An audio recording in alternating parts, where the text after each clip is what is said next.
So just to keep us so we're on the same page, this is a breakdown of household income in the United States.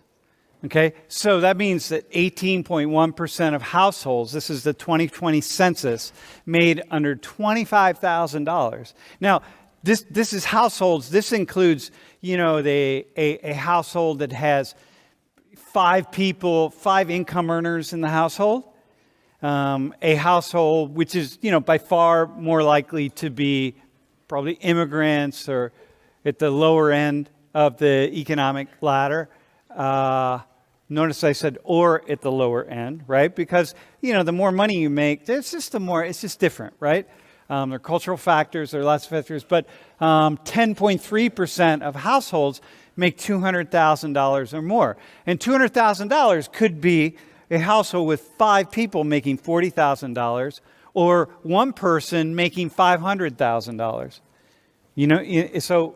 But that's what it looks like. So that the first thing you want to look at there, everybody, is kind of can you really situate yourself, situate your own household. Those of you who are Americans and those who are not Americans and from the U.S., maybe situate just who you are in the context of that. So okay, let's go to the next slide. So now, these are census data, and this is income and household income by race and culture. In the case of Hispanics of any race, it's ethnicity, right? It's culture, it's not race. But we're going to go ethno-racial background. Now, look at that. So you all up in the front, right? Because you're going to be asked to explain this in a few minutes. Look at that. Look at those differences. And one of the great struggles in teaching a class like Social 19 or talking about these issues is how we explain these differences, because these are pretty significant differences. If you look at black households at the bottom, we're at a little over $40,000. Maybe, as best as I can see, maybe about $43,000. And then you look at Asian households and you're up over 90. How do you explain that? You know what? What is the explanation? Can you hold that for a second? And how you explain it is going to say a lot about who you are and what you're thinking. Okay? So, thanks. Now, mind you, go to the next one. Okay, here's household net worth. And what we're talking about net worth. We're talking about adding up all of your assets and subtracting your debt. So if you buy a house for $400,000 and you take a loan of $300,000 and you put $100,000 down, and that's all the money you have in the world, well, you're not worth $400,000. You're worth $100,000 because $100,000 is what you have in the equity of that house. Unless you have other things that are saved up, right? So that's net worth. So you take all of your assets, major assets, we're not talking about like your cell phone or something, and you subtract your debt. That's your net worth.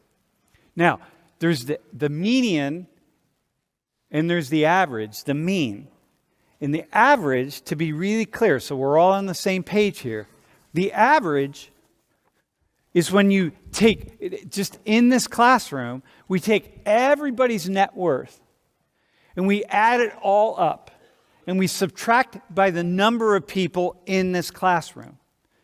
And the number we get is the mean or the average net worth.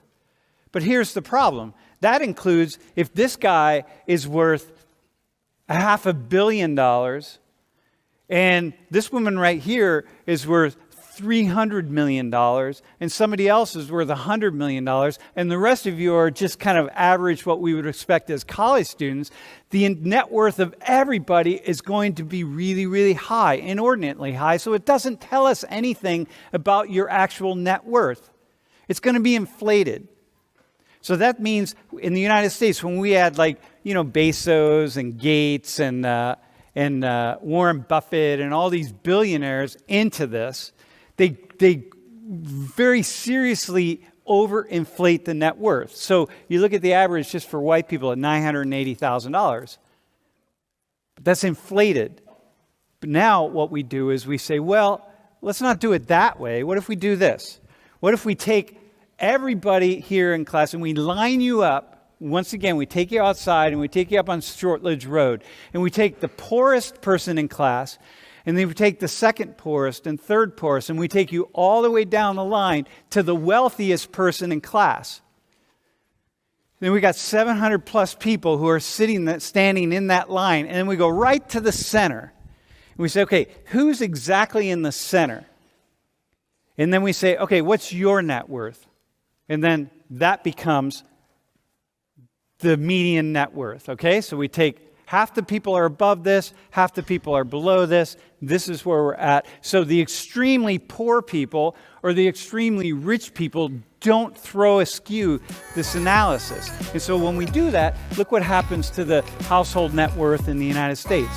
It drops considerably, okay? And that's the one we want to use. Always, when we're talking about these kinds of things, we want to look at median.